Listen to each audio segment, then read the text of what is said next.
Umebadili aibu yangu kuwa heshima Baba.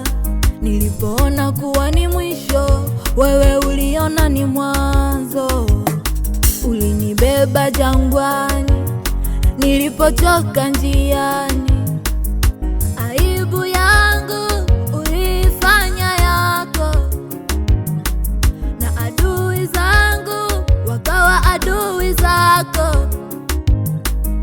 Hakuna kama wewe Bwana.